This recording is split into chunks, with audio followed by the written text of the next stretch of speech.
ఏపీలో కూటమి ప్రభుత్వం వచ్చాక వైసీపీ జెండా మోస్తున్న కార్యకర్తలను టార్గెట్ చేశారని మాజీ మంత్రి పేర్ని నాని అన్నారు. ప్రజలకు మంచి చేయడం మాని వైసీపీ కార్యకర్తలతో జైళ్లను నింపే కార్యక్రమం చేస్తున్నారని మండిపడ్డారు. నూజివీడు సబ్ జైల్లో ఉన్న కార్యకర్తలను నానితో పాటు మాజీ ఎమ్మెల్యే అనిల్ కుమార్, ఎమ్మెల్సీ రఘురాం పరామర్శించారు. అనంతరం సమావేశాల్లో అమరావతి అభివృద్ధి, సంపద సృష్టి అని కబుర్లు చెబుతున్నారు కానీ తెర వెనుక జరిగేదంతా మట్టి, ఇసుక అక్రమ లేఅవుట్ల పేరుతో దోపిడీ చేస్తున్నారని విమర్శించారు.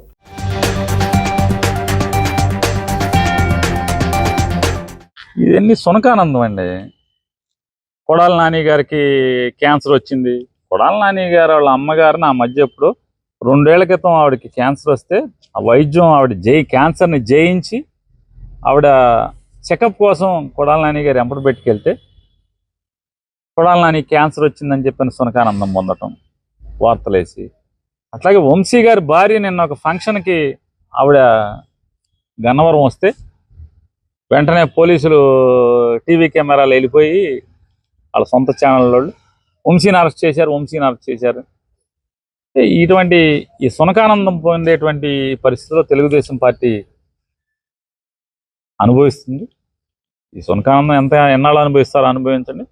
ఖచ్చితంగా వంశీ న్యాయపరంగా అన్యాయంగా తన్ను పెట్టారనే దాని మీద వైఎస్ఆర్ కాంగ్రెస్ పార్టీ ఆఫీస్ మీద దాడికి బెజవాడి నుంచి గూణాలను తీసుకొచ్చి దాడికి వస్తే దాన్ని ఎదుర్కొన్నందుకు వాళ్ళ వంశీని 71 ముద్దాయిగానే ఎంతకొని పెట్టారు. అది కూడా నిన్న మొన్న పెట్టారు ఈ మధ్యకాలం.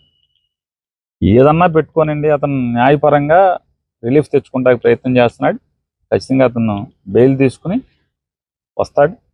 మీరన్నీ వంశీ దొరికాడు, లేకపోతే నాని క్యాన్సర్, పేరు నాని గారికి ఇంకేదో జరిగిందో, లేకపోతే కళ్యాణికి ఇంకోటి జరిగిందో, ఇట్లా రకరకాల పుకార్లతో సునకానందం పొందాల్సింది తప్పితే మేము ధైర్యంగా వైఎస్ఆర్ కాంగ్రెస్ పార్టీ జెండా మోసి మీ మీద మీరు ప్రజల్ని మోసం చేసిన ప్రతిదాన్ని ప్రజలకి చేరవేసి ద్వారా ప్రజా పోరాటం చేయడానికి సిద్ధంగానే ఉన్నాం.